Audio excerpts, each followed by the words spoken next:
finally done. It's taken me 9 months to build this 24-26 attached garage, mostly by myself. And I'm going to show you how I did it.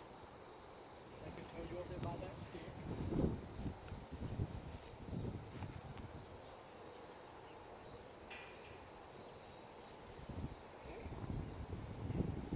Follow me.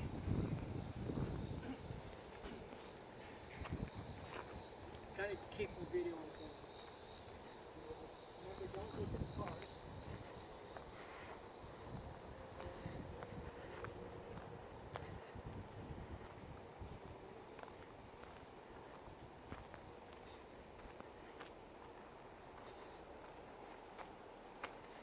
Come on in, I'll show you the rest of it.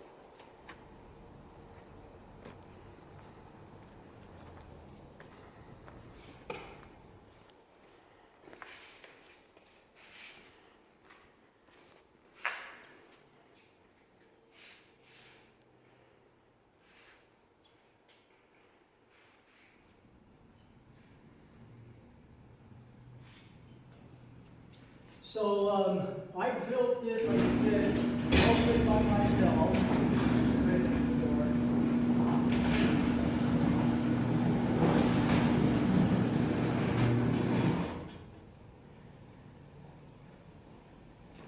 I built this attached to the old part of the house. Look at the house.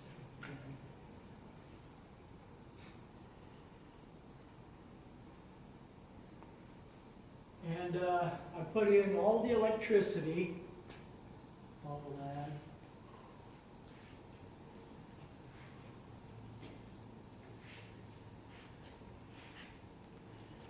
The only problem, the only thing I didn't do was this concrete. And you can tell,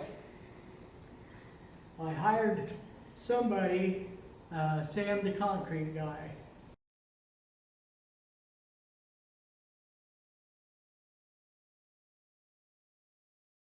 My local rep named Dave. After he saw this, he told me he'd be back to fix it. That's been months ago. He won't return my text, my calls. I've called the corporate website or the corporate site and haven't heard back from them. I went to their website. The guy said, yeah, they're aware of it and they'll fix it. That's still been months ago. So whatever you do, be leery of those guys. Anyway, if you want to stay tuned, So let me start I'll show off you by exactly saying, how I built the it. first thing you need to do, of course, is to make a plan. Some people have drawings made up and stuff. You probably should have an architect or somebody draw up some drawings for you, but make your plan.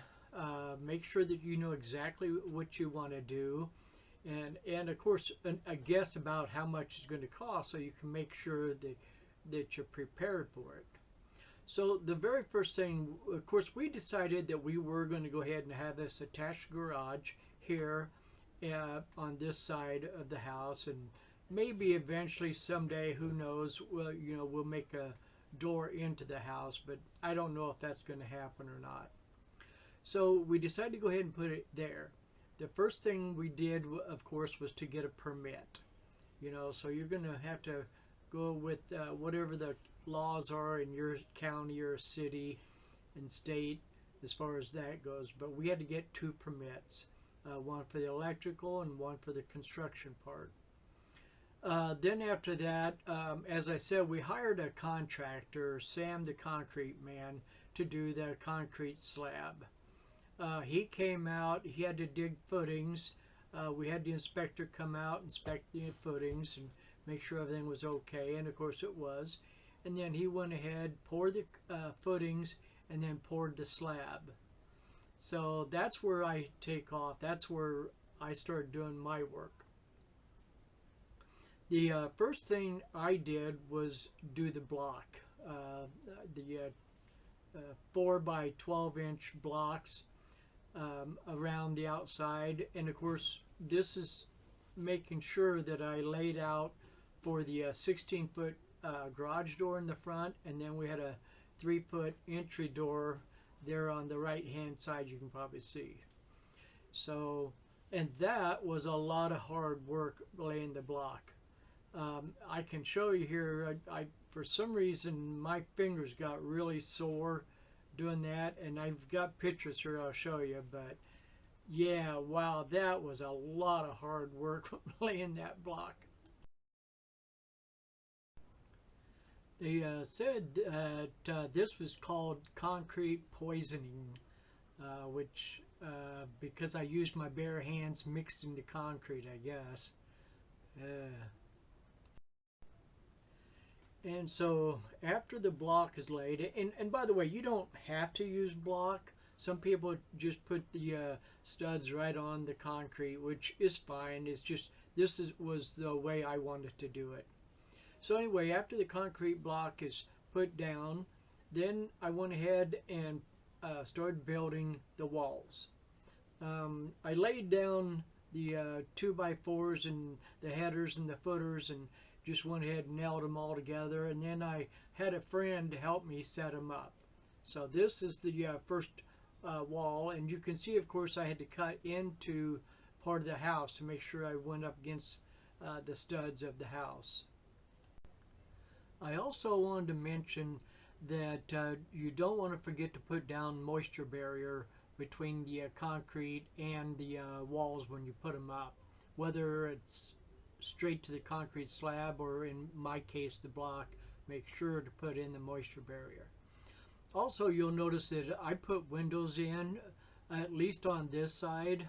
Make sure that you frame those in according to the laws in your area. As you can see, I built this side and the other side in two sections. Easier for me to put up. And then, of course, I also forgot to tell you, don't forget to put anchor bolts in.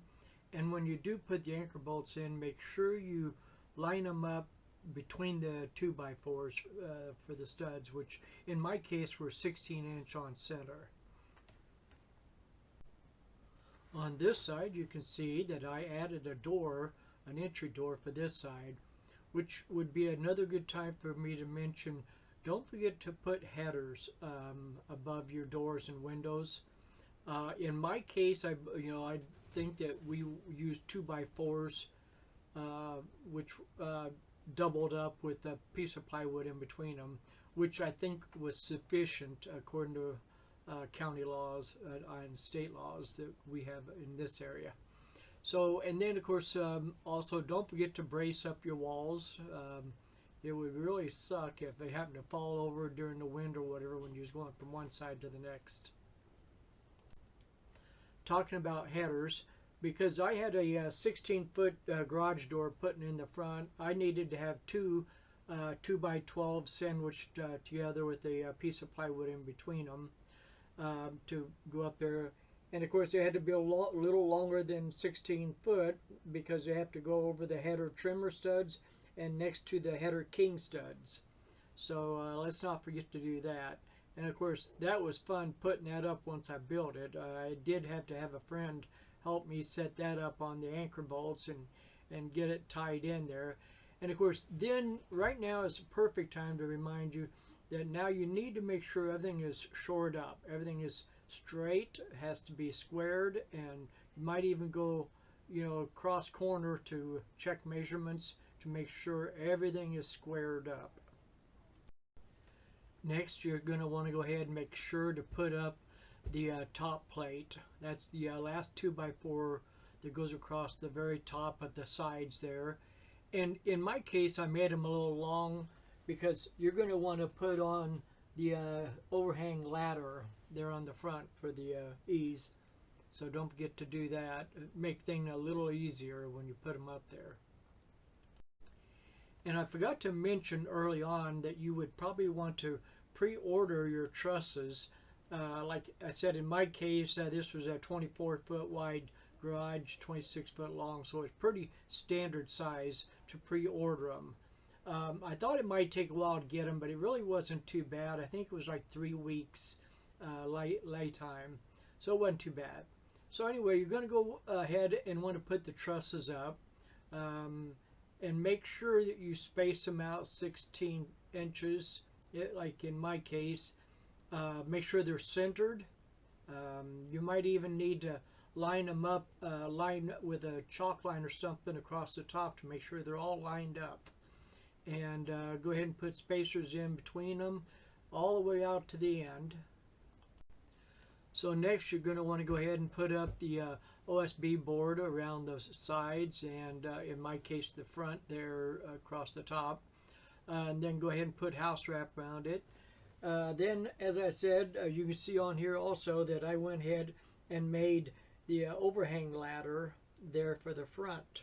You don't have to do that, but I did. In my case, I had a 12-inch overhang on the sides, so I made 12-inch overhang on the front for that ladder, and then I put that up.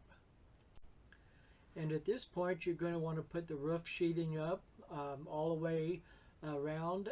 Put the roofing felt on and shingle it, and then go ahead and put the siding on if you're going to put siding, which of course I did. So at this point, all I've got missing are the doors. So I had to order the 16-foot overhead door and of course all the hardware. The entry door was 3 foot that I got from Menards, and I got that put in too, but that'll be the next picture. Actually, while I was waiting on the doors to come in, I went ahead and put on the fascia and soffit, which in this case I used metal fascia and soffit, which wasn't that hard to put on. While still waiting for the doors to come in, I went ahead and ran the electricity. I ran 2 plug-ins for each side and then 1 outlet for the top for the garage door opener, and then of course 1 light in there. And then also the, as you see, 2 outside security lights. I finally got the doors, and then of course the garage door opener and all the hardware. Got that all put up and working. Then I got the entry door. I had to paint it, and then I got it installed. I wanted to show you a picture of the inside of the garage as I was building it, just to give you an idea. And then completely finished. Even has some of my wife's flowers sitting out front. What do you think?